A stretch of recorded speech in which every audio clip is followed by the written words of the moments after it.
All right, let's dive into one of the greatest, most baffling, unsolved mysteries in American history. It's a story about a guy who hijacks a plane, gets a huge payday, and then literally vanishes into thin air.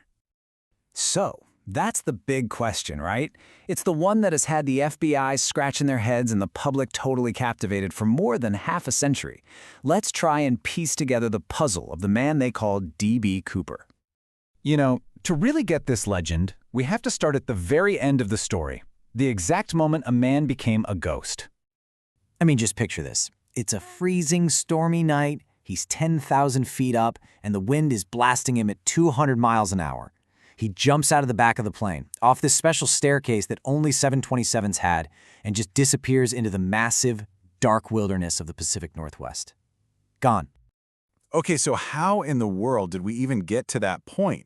This wasn't some impulsive, crazy act. No, this was an incredibly calm and very carefully planned crime. So it's November 24th, 1971, the day before Thanksgiving. A man in a suit sits down, calmly orders a bourbon and soda. A few minutes later, he hands a note to the flight attendant. She just puts it in her pocket, thinking it's a phone number or something. But then he leans in and says, "Miss, you better look at that note. I have a bomb." And just like that, the clock started ticking on one of the boldest hijackings ever. And this is where you start to see how clever this guy was. His demands were so specific. He didn't just ask for parachutes, he asked for 4 of them. Now, why is that so smart? Well, it made everyone on the ground think he might take a hostage with him, so they couldn't risk giving him a dud parachute. He also made sure to take his handwritten note back, leaving behind almost zero evidence. Think about that for a second. Asking for all that cash in small bills made the ransom incredibly bulky. We're talking 10,000 individual $20 bills. That's a heavy, awkward package to be jumping out of a plane with, a detail that would turn out to be pretty important. So Cooper jumps, and then nothing. The FBI kicks off this massive investigation called NORJAC, short for Northwest Hijacking, but they find absolutely nothing. No body, no parachute, not a single bill. For years, it was basically the perfect crime. The FBI did everything they could. They released the serial numbers for every single one of those $10,000, hoping someone, somewhere, would try to spend one. But for almost a decade, silence. It was like the man and the money just completely vanished. And then out of nowhere, 9 years later, we get the breakthrough everyone was waiting for. An 8-year-old kid named Brian Ingram is on a family vacation digging in the sand to build a campfire along the Columbia River, and he uncovers 3 rotting bundles of cash. It was $5,800 of Cooper's ransom money. Suddenly, the coldest case in America was red hot again. But here's the thing. You'd think finding the money would solve everything, right? Nope. It actually just made the whole mystery even weirder. First, the spot where the money was found didn't really line up with the FBI's flight path. And how would 3 separate bundles of cash land in the exact same spot? But the real kicker? The rubber bands holding the money together were still intact. An expert said they would have disintegrated after just a year out in the elements. This suggests someone might have buried that money there, maybe years after the jump. So this crazy discovery really splits the whole case into 2 giant questions. First, did Cooper even survive that insane jump? And second, if he did, who on earth was he? Okay, let's play detective here.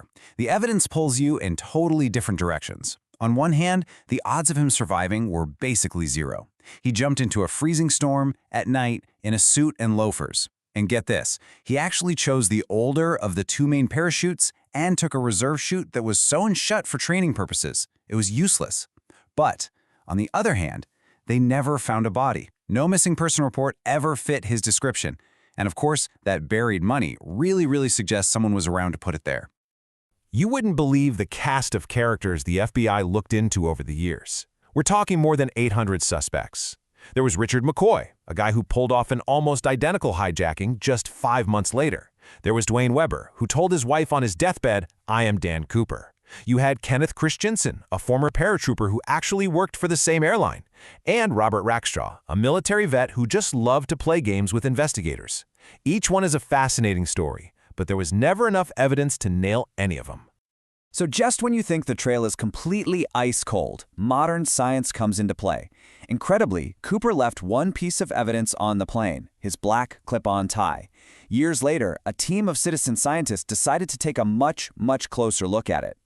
So they put this old tie under an electron microscope, and what they found is just, wow, over 100,000 tiny particles, including pure titanium and other rare metals.